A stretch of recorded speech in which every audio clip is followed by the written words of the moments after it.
ये मेरे वक्तव्य का विषय है कोरोना काल में युवाओं का आपद धर्म।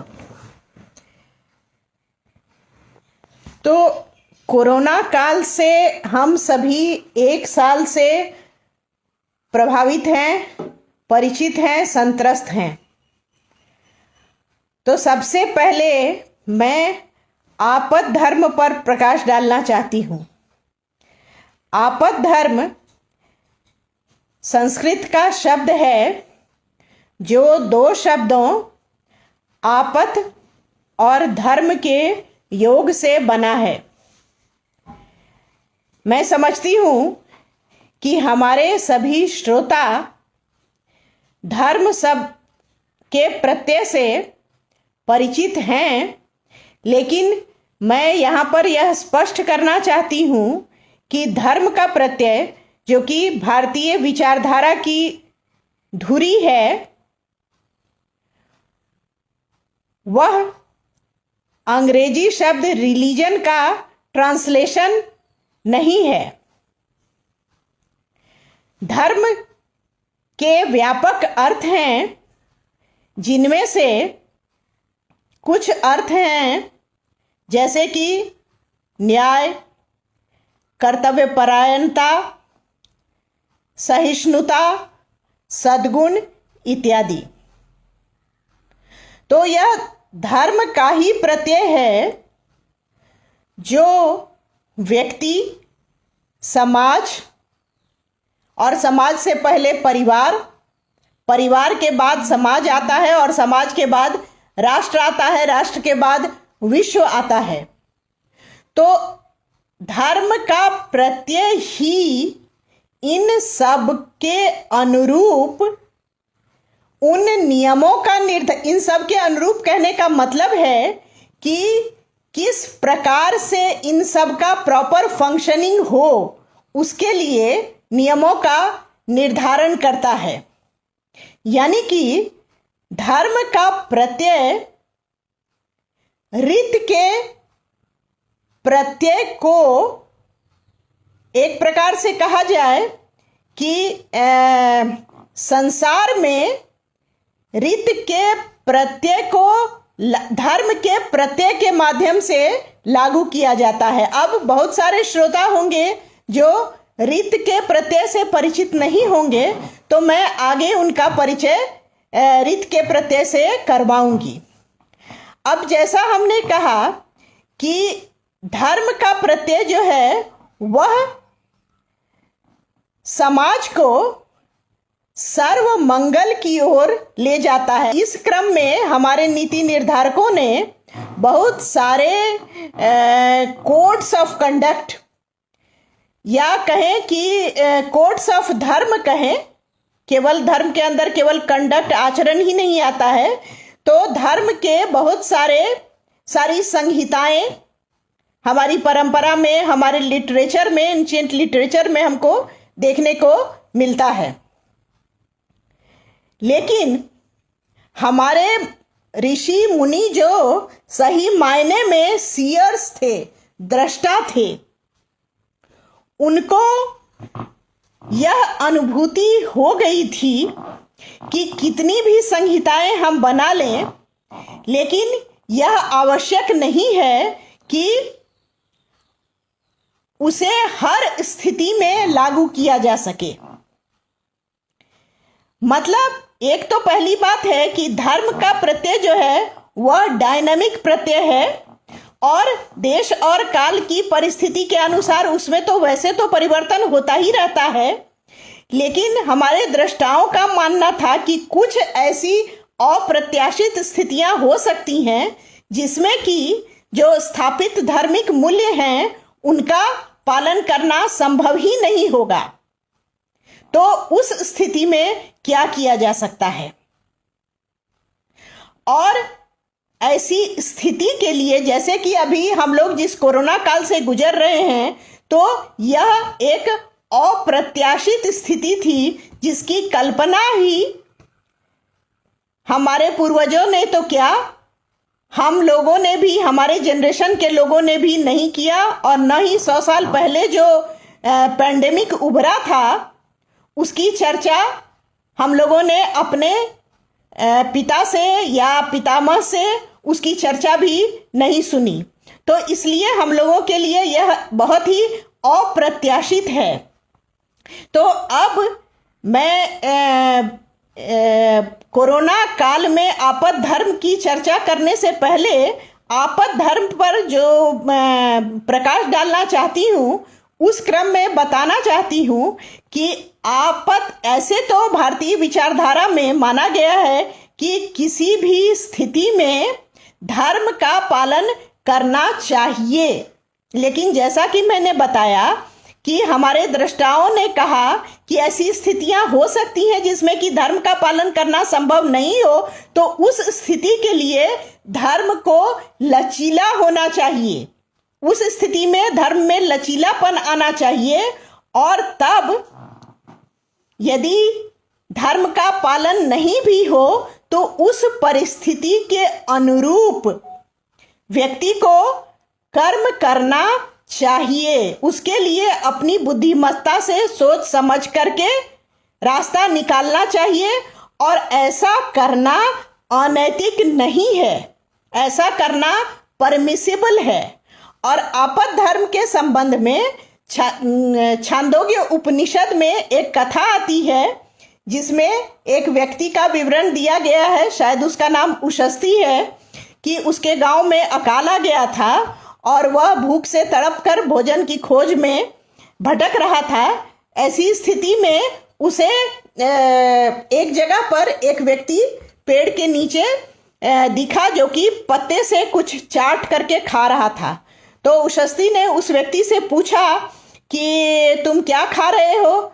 तो उसने बोला कि मैं तो उड़द खा रहा हूँ। तो उशस्ती ने कहा कि थोड़ा मुझे भी देना भाई। तो उसने कहा कि ये तुम कैसे खाओगे, ये तो जूठा है। तो उसने कहा नहीं कोई बात नहीं, मैं खाऊंगा। तो उशस्ती को उस व्यक्ति ने वो उड़द का दोना जो बचा हुआ था, वो तो स्वयं चाट करके ही खा रहा था, फिर भी जो बचा हुआ था उसने बढ़ा दिया उशस्ती की ओर। और उस व्यक्ति ने के पास एक जल का पात्र था, उसे उसने आधा पानी पिया और आधा बचा कर रख दिया उशस्ती के लिए। तो जब उशस्ती ने खा लिया उड़द, तो उसके बाद वो उठ चला जाने के लिए उद्यत हो गया। तो उस व्यक्ति ने जिसने उड़द उसे दिया था उसने कहा कि भाई पानी भी तो पी लो। तो उशस्ती ने कहा कि नहीं, ये मैं नहीं पीऊंगा, यह जूठा है। तो उस व्यक्ति ने कहा उशस्ती से कि अभी तो तुमने मेरा जूठा उड़द खाया, वह जूठा नहीं था क्या? तो उशस्ती का कहना ने उसे जवाब दिया कि यदि मैं आपका जूठा उड़द नहीं खाता तो मेरा प्राण त्याग हो जाता, मेरा प्राण चला जाता। मैंने अपनी जीवन रक्षा के लिए आपका जूठा उड़द खाया, लेकिन यदि मैं अभी पानी नहीं पीऊंगा तो मरूंगा नहीं। तो मैं अभी पानी की खोज में जाता हूं, मैं खोज करके पीऊंगा, क्योंकि प्राण बचाना था, इसलिए मैंने जूठा खाया। तो इससे मैं समझती हूं कि हमारे श्रोताओं को आपद धर्म स्पष्ट हो गया होगा कि भारतीय परंपरा में ज्यादातर स्थितियों में लाइफ को, जीवन की रक्षा को सर्वोच्च मूल्य माना गया है। और इसी के लिए धर्म को भी फॉर द टाइम बीइंग धर्म को त्यागना भी परमिसिबल माना गया है। तो अब जब हम लोग मानव का जो स्वभाव है उस पर विचार करते हैं तो देखते हैं कि मानव से स्वार्थी तो कोई दूसरा जीव ही नहीं है।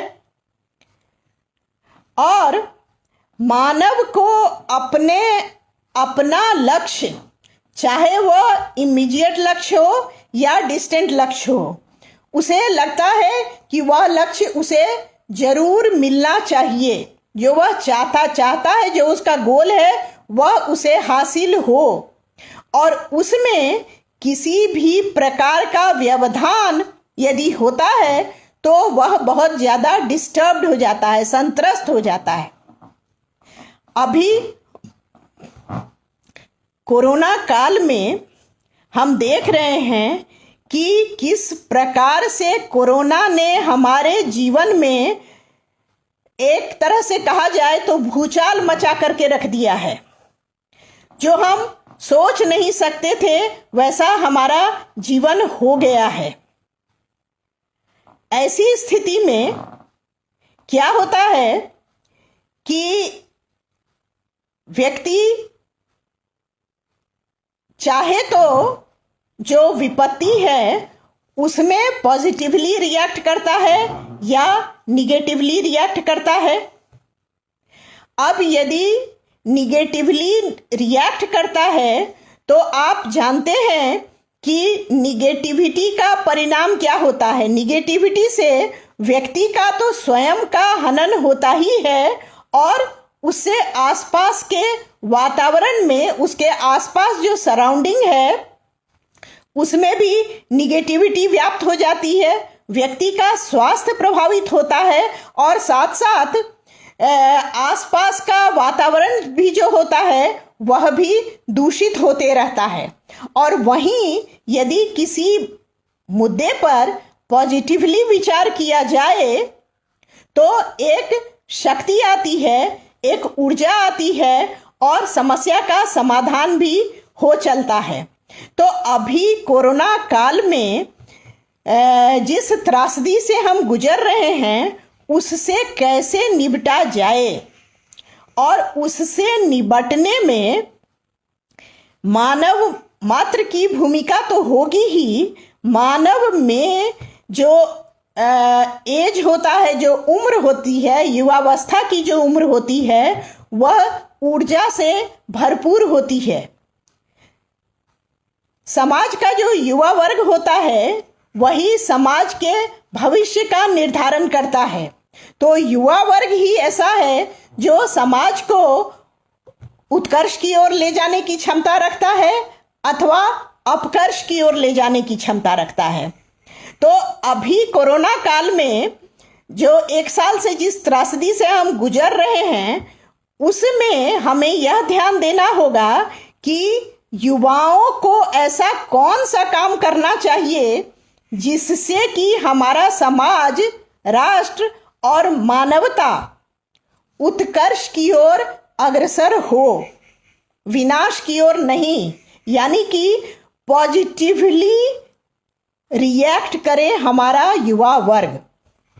तो इस संबंध में मैं सबसे पहले कहना चाहती हूँ कि युवा वर्ग को समझना चाहिए कि अभी युवा वर्ग के बीच में सबसे ज़्यादा असंतोष इस बात का होता है कि चाहे तो जिसकी नौकरी थी उसको नौकरी छोड़ करके घर आना पड़ा, जिसका करियर अभी बनने वाला है, परीक्षाएं नहीं हो रही हैं और तरह तरह के उसमें बाधाएं आ रही हैं, और जो छोटे बच्चे हैं जिनका कि अभी एजुकेशन स्टार्ट होने वाला था या मिड में था, मतलब कि पूरा जो हमारा जो मानवता की श्रृंखला जो कि अभी निर्माण के क्रम में है, जिसका व्यक्तित्व तो अभी निर्मित हो रहा है, वह सब अभी अस्त व्यस्त हो गया है।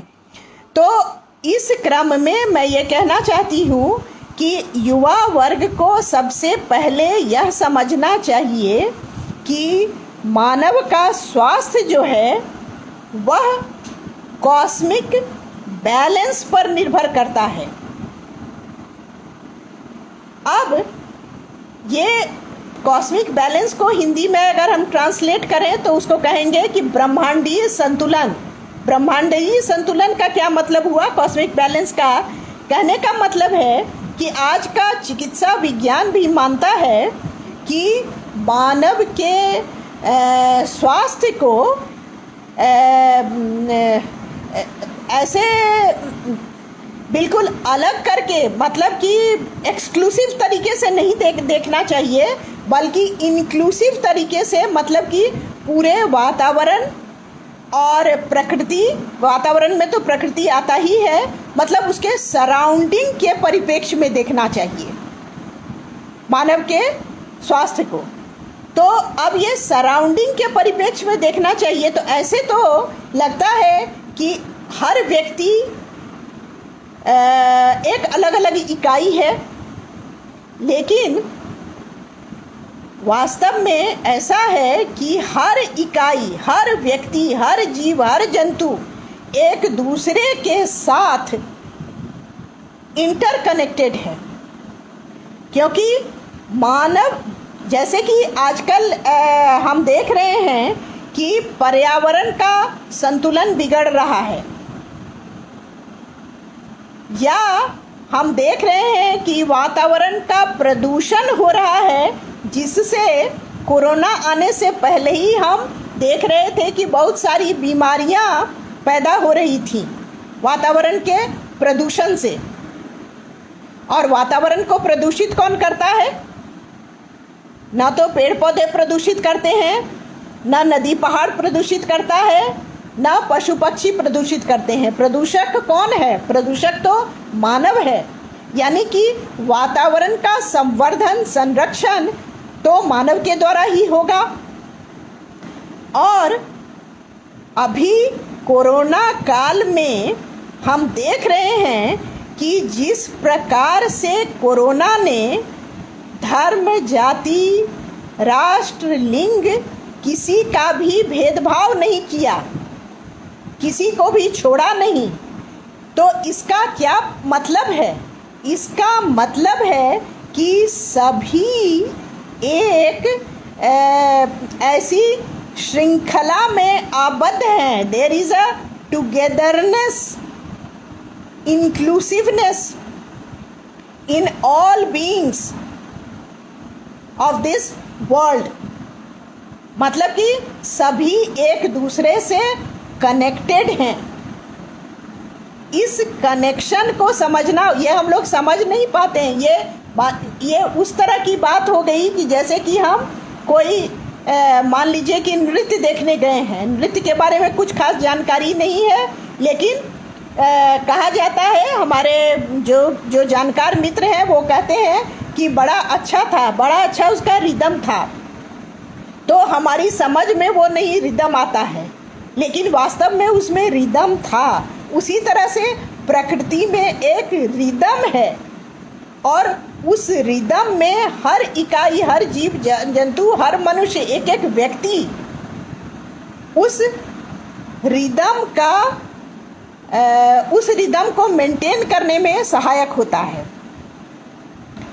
अब ये हमारी जो भारतीय परंपरा है उसमें उसका साइको स्पिरिचुअल एस्पेक्ट जो है, जहाँ पर कि मनस और स्पिरिचुअलिटी दोनों के संबंध की बात होती है, तो वहाँ पर इस पक्ष के बारे में, इन सभी बातों के बारे में विचार है, जो कि अलग से रिसर्च का मटेरियल हमको देता है। अभी मैं वहाँ डिटेल में नहीं जाऊँगी, लेकिन उस रिदम को समझने में, जो संसार में जो सिम्फनी है, जो रिदम है, उसको समझने में धर्म, रीत और ऋण का प्रत्यय सहायक होता है। जैसा कि हमने शुरू में कहा था कि धर्म का प्रत्यय भारतीय विचारधारा की धुरी है, और धर्म को कुमारिल या ऐसे कहें कि मीमांसक उसको श्रेयस नहीं मानते हैं, बल्कि उसे श्रेयस साधन कहते हैं। उनका कहना है कि सभी धर्म संबंधी क्रियाएं, चाहे वो एथिकल हो या रिलीजियस हो, वह सर्वोच्च शुभ की ओर ले जाने वाली होती है। और रीत का प्रत्यय है कि there is a cosmic balance in the universe, मतलब कि विश्व में एक शाश्वत नैतिक व्यवस्था है, और उसी नैतिक व्यवस्था के अनुरूप हमने प्रारंभ में कहा कि धर्म का प्रत्यय उसी रीत की व्यवस्था को इस संसार में लागू करने का एक प्रयास है। और इसके साथ साथ आता है ऋण का प्रत्यय। तो ऋण का प्रत्यय क्या है कि हम धर्म के प्रत्यय और रीत के प्रत्यय के अनुरूप अपने माता पिता, शिक्षकों और प्रकृति, इन सब से जो हम ग्रहण करते रहते हैं अपने ग्रोइंग एज में, उससे हमारी पर्सनैलिटी ग्रो होती है। तो ये ऋण का प्रत्यय 4 प्रकार का माना गया है, जिसमें है कि मातृ पितृ ऋण और आचार ऋण और देव ऋण और मानव ऋण। तो मातृ पितृ ऋण तो आप समझते हैं, आचार ऋण भी आप समझते हैं। मातृ पितृ ऋण तो माता पिता ने जो हमारा पालन पोषण किया, अपना त्याग तपस्या किया, शिक्षकों के द्वारा जो हमने सीखा। और देव ऋण का तात्पर्य यहाँ पर जो प्रकृति है, प्रकृति ने जो कुछ भी हमको प्रदत्त किया देवताओं के सहयोग से, उसकी बात है। और इसके अलावा है मानव ऋण। मानव ऋण में हमारे फेलो बीइंग्स के अलावा सारे जीव जंतु सबके प्रति हमारा ऋण है। यानी कि जो कुछ भी, जिस प्रकार से भी हमारा पर्सनैलिटी ग्रो हुआ, उसमें इन सबों का योगदान रहा। और इसलिए एक समय आया है कि अब हमें कुछ वापस भी देना चाहिए। जो हमने लिया तो उसको वापस भी दें, ताकि अपना कर्ज, जो कि कभी ऋण होने वाला ऋण नहीं है, लेकिन अपनी तरफ से प्रयास करें ताकि वहाँ पर किसी प्रकार का कोई कमी न रहे, कोई खालीपन न रहे। और आगे का जनरेशन के लिए हमारी प्रकृति भी तैयार हो, और हमारे जो आने वाले जो नेक्स्ट जनरेशन है वो हमारे संस्कारों को देख करके हमसे सीखेंगे। तो इस प्रकार से ये आप इसको इस तरह से समझ सकते हैं कि धर्म का प्रत्यय जो है वो अत्यंत व्यापक है, और जो सारी क्रियाएं जो धार्मिक हैं या एथिकल हैं, उन सभी को आवेष्टित करती हैं और उसको तार्किक आधार प्रदान करता है ऋत का प्रत्यय। और ऋण का प्रत्यय जो है वह हमारे टुगेदरनेस का द्योतक है। हम सभी एक दूसरे से आनुषंगिक हैं, जुड़े हुए हैं, यह दर्शाता है ऋण का प्रत्यय। अब सवाल ये उठता है कि कोरोना की जो महामारी फैली है, तो इसमें व्यक्ति दहशत में आ जाता है कि मैं क्यों, मुझे क्यों, या मानवता को ही क्यों। तो यहाँ पर मैं समझती हूँ कि हमें ये समझना होगा कि पतंजलि ने बताया है कि मानव के क्लेश या दुख के 5 कारण हैं, जिसमें से अज्ञान है, अस्मिता है, राग है, द्वेष है, अभिनिवेश है।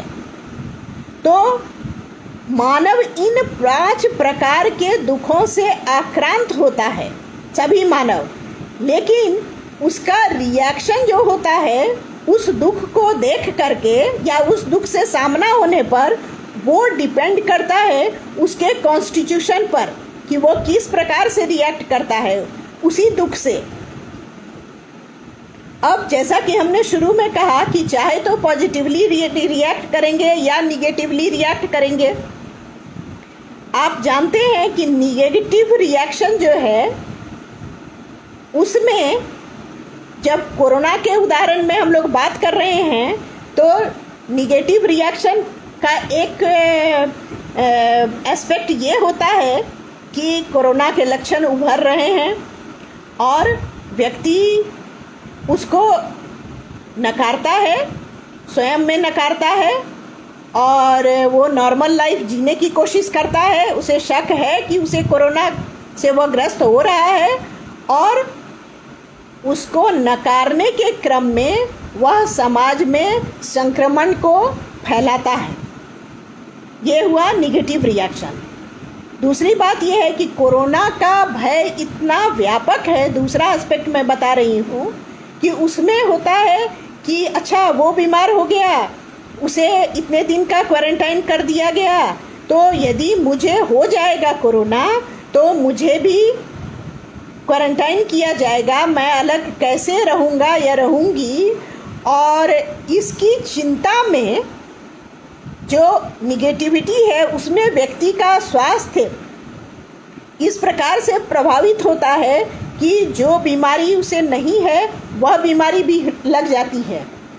और इसका परिणाम है कि जनसंख्या हमारी जो है भारतीय जो पब्लिक की बात करते हैं तो उसमें बहुत सारे लोग जिनको पहले से ब्लड प्रेशर नहीं था, शुगर नहीं था, सांस की बीमारी नहीं थी, तो इस भय की प्रत्याशा में इस प्रकार की बीमारी चाहे तो पैदा हो जाती है या पहले से जो बीमारी थी वह और भी बढ़ जाती है। तीसरी बात है कि समाज के द्वारा निहित स्वार्थी तत्वों के द्वारा बहुत प्रकार के दुष्प्रचार किए जा रहे हैं। इन सब से भी मानसिक, एक तरह से कहिए कि कोरोना जो है वो शारीरिक पैंडेमिक होने के साथ साथ अब मानसिक पैंडेमिक बनने की तैयारी कर चुका है। तो यहाँ पर हमारा युवा वर्ग जो है उसको सतर्क रहने की आवश्यकता है। पहली बात तो हमने शुरू में जो कहा कि आपद धर्म का मतलब है मोटा मोटी कि हर स्थिति में जीवन का मूल्य जो है, हर स्थिति नहीं कहेंगे, ज़्यादातर स्थितियों में जीवन को सर्वोच्च मूल्य माना गया है और जीवन की रक्षा होनी चाहिए।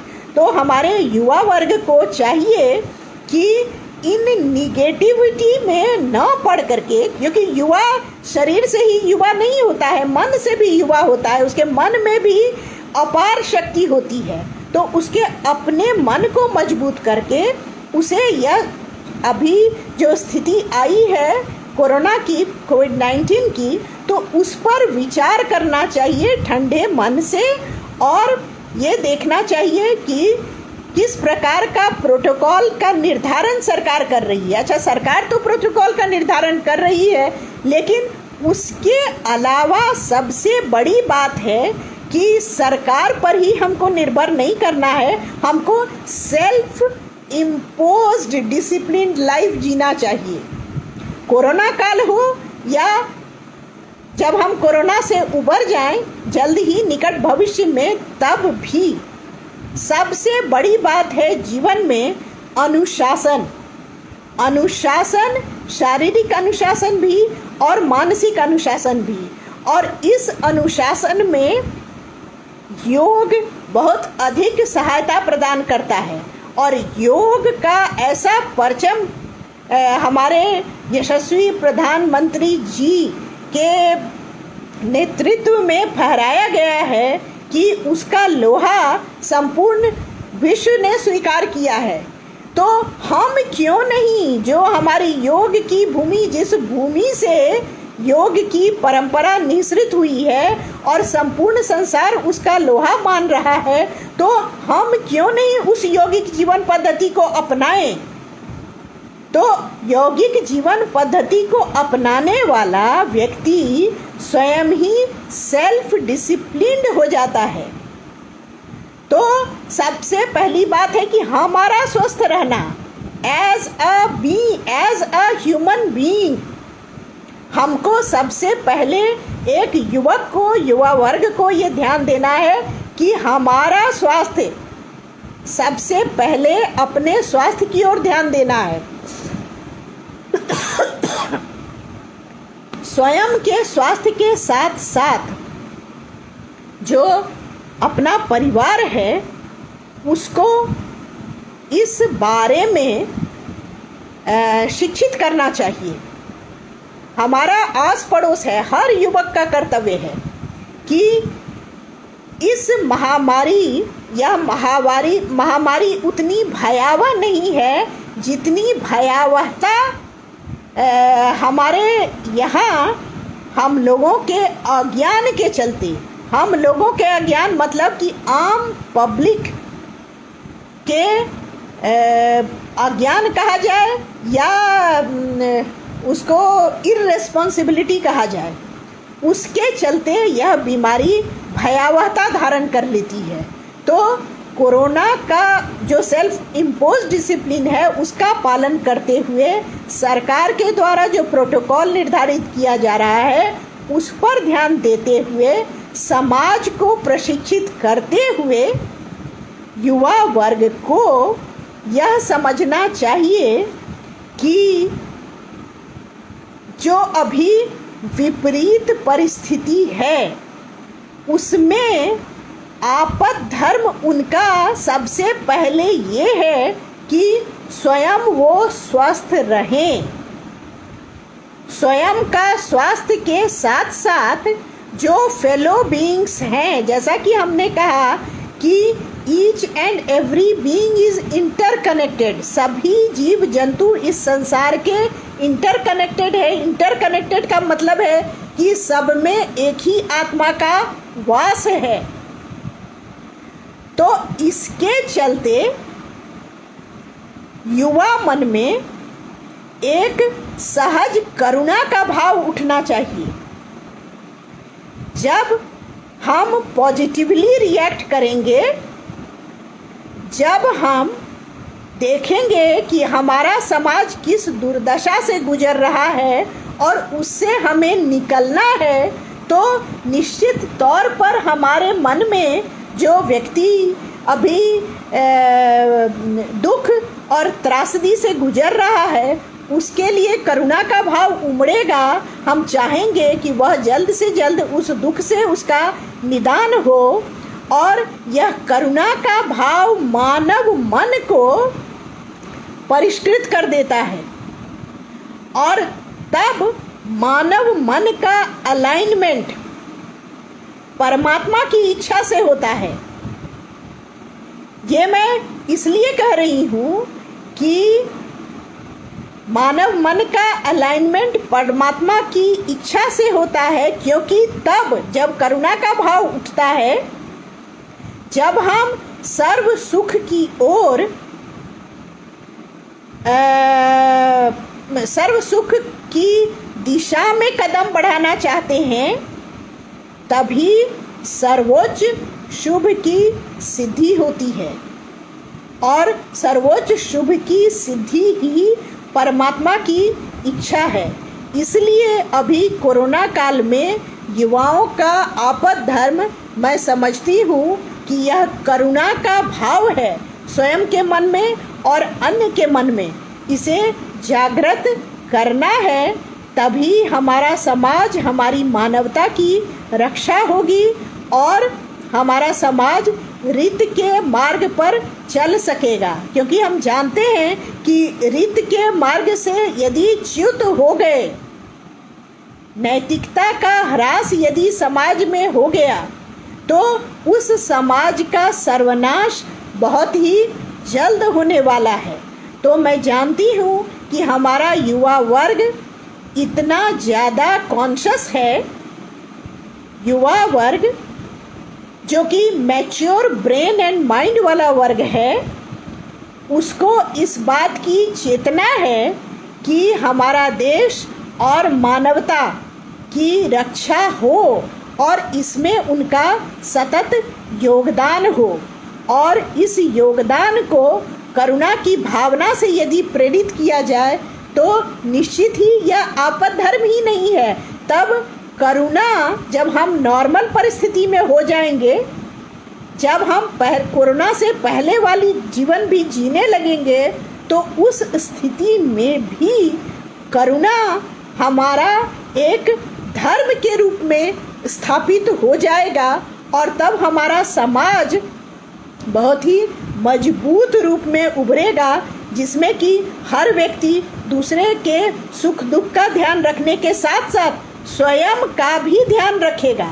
एक विचारधारा, एक बात ये होती है कि भारतीय परंपरा में ऐसा कहा जाता है कि समष्टि के लिए व्यष्टि को अपना बलिदान देना चाहिए, लेकिन आज कोरोना काल में सबसे पहली बात है कि हर व्यक्ति को अपना ध्यान रखना चाहिए, और हर व्यक्ति ध्यान रखेगा तभी जो समष्टि है उससे यह बीमारी दूर होगी। तो इन्हीं शब्दों के साथ मैं रंजन जी का धन्यवाद करती हूँ कि उन्होंने मुझे इस प्रोग्राम से जुड़ने का मौका दिया। धन्यवाद।